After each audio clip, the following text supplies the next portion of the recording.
Hi guys, welcome to Making Joyful Journals. I'm Anna G. Today we're doing the hashtag round robin fast makes. We're on round 2 and this is slot 3. And I was given this assignment by Angela at Junk Journal Junction.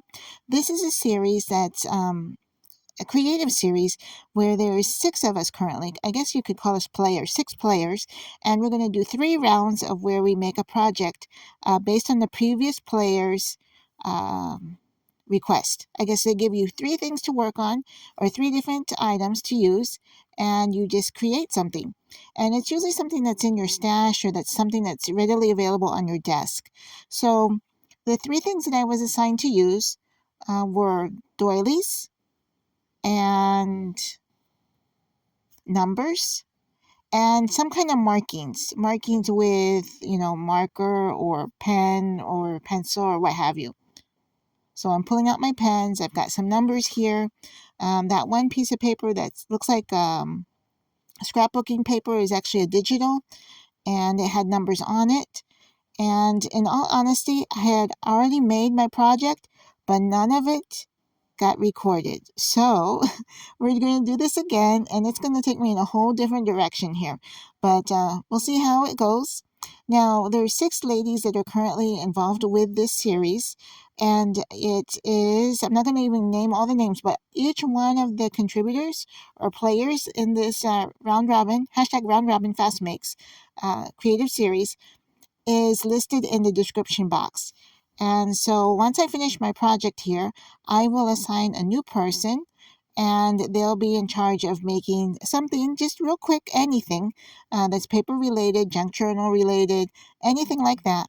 And then they'll create a video next week, and then we'll just keep on going, and we're each going to be doing this until we have 3 rounds completed. And now, if this is something that you're interested in participating in, please let us know. The hosts for this hashtag are myself as well as Angela at Junk Journal Junction. So what I'm pulling out here is I have some cardstock, and actually it was like from a planner page that I had made.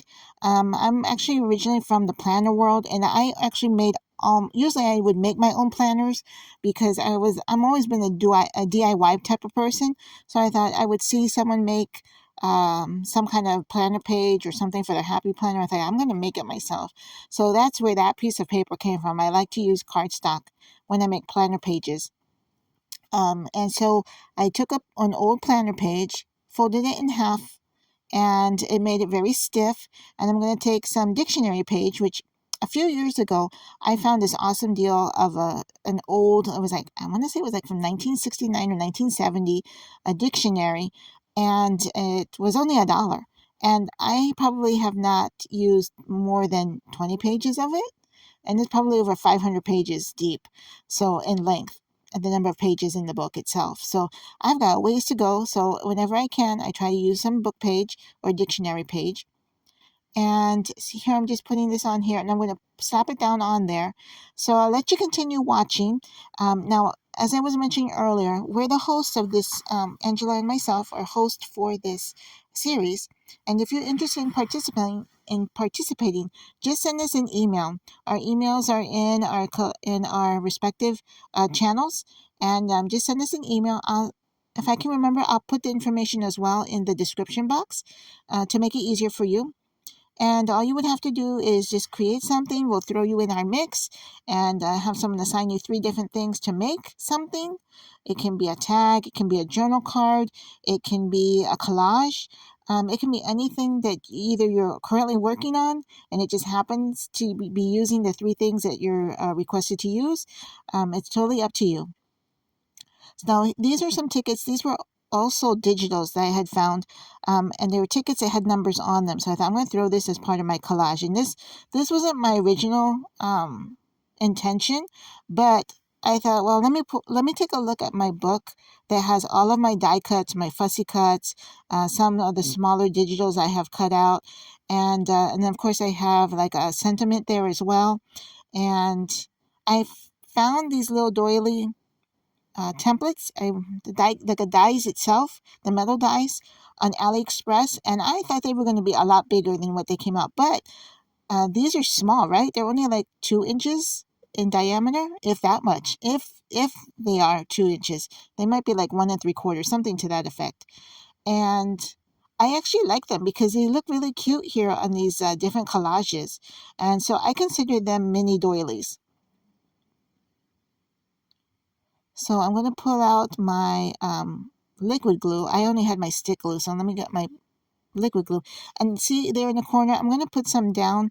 I was just testing to make sure that it wasn't dry, that the nozzle wasn't dried out. And I actually am going to use that plastic to put some of the glue down and use that to get my doily glue on the back of the doily, because I find for myself trying to get the glue on every little piece of the doily itself is hard. It's hard for me, and I don't have the patience to try to get every single piece. But if I lay down a whole layer of glue, like on a plastic or on a scrap piece of paper, then I can just dab the back of the doily onto the glue, and I find for me it sticks a lot better.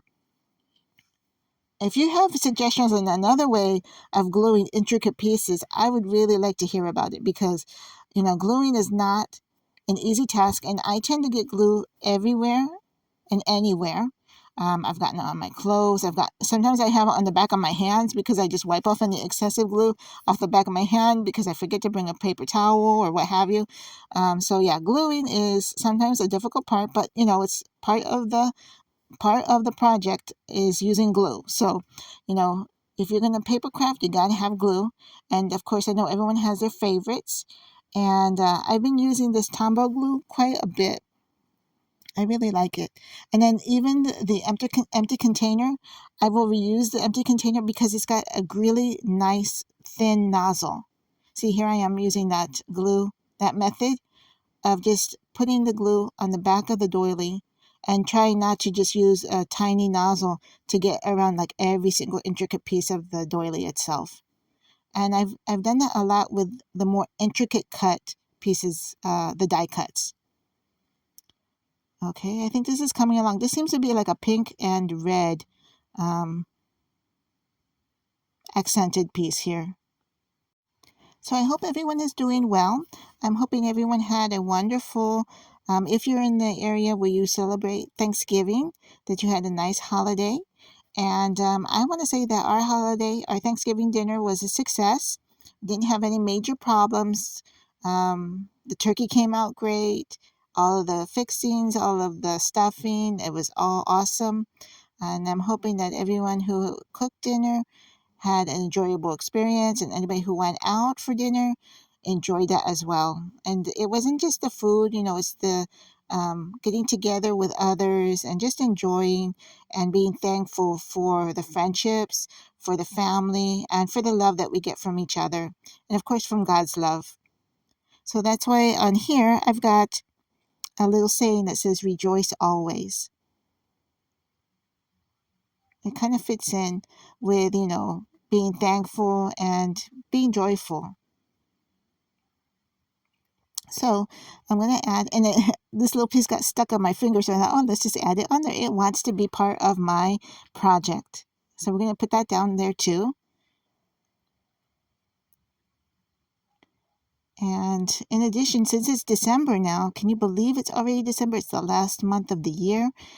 I'm thinking of doing a daily scripture writing. Now, let me tell y'all, it's I'm recording this is on the 3rd, and I'm already 2 days behind. It's just incredible. But I did take the time and read each day.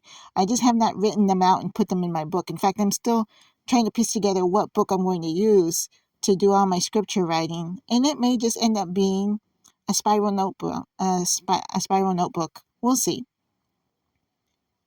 And then let's see what else we got going on. Christmas is just around the corner, of course. And I went to the local Dollar Tree, and I've gone to like maybe 3 of them, and each one is different. And there's a couple things that are on my like wish lists that I'm looking for. One of them are the rotary cutters, which I missed out on that. I had seen, or I had been told that they were at my local Dollar Tree, but by the time I got to it, they were all sold out. And let's see what else is on my wish list. can't say that there's anything else that's really on my wish list. But I just wanted to see all the Christmas decorations that they had out there. And I did find some tags. I found some Christmas greeting cards. And so those will probably be part of my December scripture writing decorations. Because I hope to do a little bit of collaging or something on each page for my daily scripture writing for the month of December. Okay, this is coming along nicely. This is just going to be like a real simple journal card. And let me clean up my mess here. Now I'm going to show you what I had originally done. And here's my doily. And I had a couple scripture cards that I had put in there. And the scripture card, I had used some dictionary page and some numbers. And the doily itself was backed onto a dictionary page. And I had some scribbles. There were some marks on that doily. And I turned it into a pocket, a double pocket. So there's a pocket in the back and then a couple pockets on the front. And I did my little pen markings on the frame, as creating almost like a frame. And I even added a doily on the corner of this one. And the doily itself also has some marker markings on it. So that was my original, which none of that got recorded, unfortunately. So I'm going to fast forward and just show you another one that I did quickly. So you don't really have to have a lot of supplies to do these. Just take whatever you have and just create something. You know, some days you just need to create something. And so these will all of these finished products will end up in my ephemera box. And boy, my ephemera box is getting full. And I don't know if you're anything like me, but I'll make some ephemera and I'll store them somewhere. I'll make some more ephemera and I'll store them somewhere else and forget about it. And so as I've been doing some cleaning over the last couple of weeks of all of my craft supplies and all of my finished products, I'm finding tidbits of ephemera and embellishments all over the place. And so I've tried to put them all in a box, and it's kind of like a shoebox, and it's completely full. It's like completely full. And so I'm going to be adding this, and this is going to be adding to that completely full box. So here are my samples, my finished projects. And so now I get to pick the next person. And the next person that we're going to be picking will be using some thread or string, cardstock, and metallic paint or markers. And it's going to be Raina from Lilo Crafts. So I'm hoping that you stay to the end. Give yourself a gold star if you stuck all the way to the end with me, because I really appreciate your time. Until I see you next time, take care, God bless, and bye for now.